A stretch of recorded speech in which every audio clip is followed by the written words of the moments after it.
नमस्कार मंडळी, आज आपण बनवूया मटार बटाटाची रस्सा भाजी। जाडसर रस्सा ठेवून अशी भाजी बनवायची आहे। साहित्य काय काय घेतलेले आहे ते पाहूया। अर्धा किलो मटारचे दाणे काढून घेतलेले आहेत आणि स्वच्छ धुवून घेतलेले आहेत। एक बटाटा बारीक अशा फोडी करून घेतलेले आहेत बघा। एक टोमॅटो बारीक चिरलेला, एक कांदा बारीक चिरलेला, ओल्या नारळाचा चव घेतलेला आहे छोटीशी वाटी भरून बघा, छोटीशी वाटी भरून घेतलेली आहे आणि तितकीच वाटी एक वाटी कोथिंबीर घेतलेली आहे। मसाल्यामध्ये जास्त काही मसाले घेतलेले नाहीत। हिंग घेतलेला अर्धा चमचा, लाल तिखट घेतलेले आहे 1-1.5 चमचा एवढे घेतलेले, तुम्ही तुमच्या आवडीनुसार घालू शकता।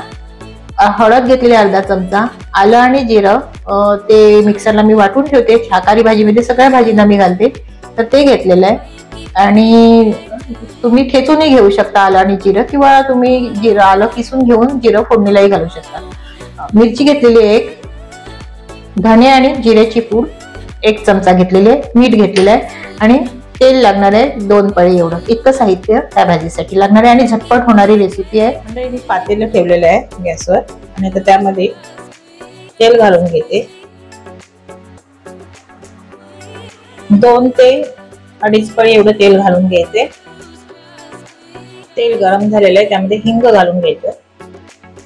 2.5 पळी म्हटलं म्हणजे अगदी लहान पळी असते, मोठी पळी नाही, किंवा अंदाजाने 3-4 टेबलस्पून तुम्ही घालू शकता। मिरची घालून घ्यायची, कांदा घालायचे, कांद्यावर चवीपुरता मीठ घालून घ्यायचं आणि कांदा आपल्याला थोडा मऊसूत करून घ्यायचा आहे। आलं आणि जिरं वाटून घेतलेलं आहे ते घेऊन घ्यायचं। मसाले घालून घेऊया। लाल तिखट घालायचे, हळद, धने जिरे पूड मिक्स करून घ्यायचं व्यवस्थित। आणि तुम्ही माझ्या चॅनलवर नवीन असाल, माझ्या चॅनल सबस्क्राईब केलं नसेल तर प्लीज सबस्क्राईब, लाईक आणि शेअर करायलाही विसरू नका। आता टोमॅटो घालून घ्यायचंय बारीक चिरलेला, ओल्या नारळाचं चवही घालून घ्यायचंय आणि आता हे सगळं मसाला, टोमॅटो, कांदा सगळं तेल सुटेपर्यंत व्यवस्थित मिक्स करून घ्यायचं। मंडळी तुम्ही ओल्या नारळाचा चव आहे ना स्किप पण करू शकता, न घालताही मस्त अशी ही ग्रेव्हीवाली भाजी होते।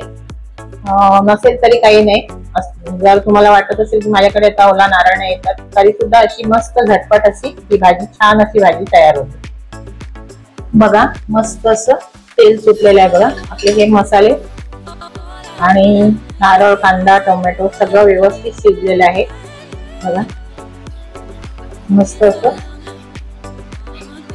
आता ह्यामध्ये वाटाणा म्हणजे मटर आणि बटाटा घालून घ्यायचे। बटाटा घालून घेऊया। बटाटा मी टाकून पाण्यात टाकून ठेवलेला आहे काळा पडू नये म्हणून। 1 बटाटा घेतलेला आहे। मटार घालून घेऊया।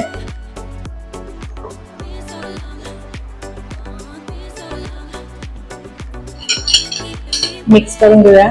रंग पण एकदम मस्त असा सुरेख असा रंग आलेला आहे मसाल्याला आणि बघा एकदम ग्रेव्ही मस्त झालेली आहे मसाल्यांची आणि कांदा टोमॅटोची।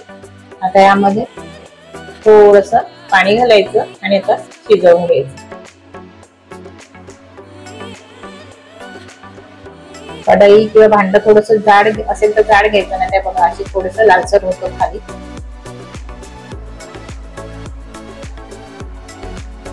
आता कोथिंबीर थोडीशी अर्धी यामधली घालून घेऊया, थोडी वरून घालूया नंतर। आता आपण पाणी घालून घेऊया। तुम्हाला जेवढी ग्रेव्ही हवी ना तेवढं आपण पाणी घालून घ्यायचंय आणि याला झाकण ठेवायचं आणि मस्त 5-7 मिनिट असं शिजत ठेवायचं। 5-7 मिनिटात होऊन जाते, मटार शिजायला वेळ लागत नाही। आता यावर मी झाकण ठेवते आणि 5-7 मिनिटाला शिजवून घेते। ही भाजी तुम्ही सुकीही बनवू शकता, जर तुम्हाला ग्रेव्ही नाही पाहिजे असेल तर सेम अशाच पद्धतीने बनवा आणि सुकी बनवा। म्हणजे बघा मस्त अशी ही आपली रस्सा भाजी मटार बटाटा आपली झालेली आहे बघा। बटाटा पण मस्त शिजलेला आहे, वेळ नाही लागत, ती 5-7 मिनिटांमध्ये ही शिजून झालेली आहे आणि थोडीशी मी ग्रेव्ही ठेवलेली आहे। तर अशा पद्धतीने तुम्हीही बनवा मटार बटाटाची रस्सा भाजी आणि रंग पण एकदम सुरेख आलेला आहे बघा। आता थोडीशी कोथिंबीर घालून घेऊया बघू। मस्त अशी आपली ही मटार बटाट्याची भाजी तयार। मंडळी कशी वाटली मटार बटाट्याची रस्सा भाजी कमेंट्स करून नक्की सांगा।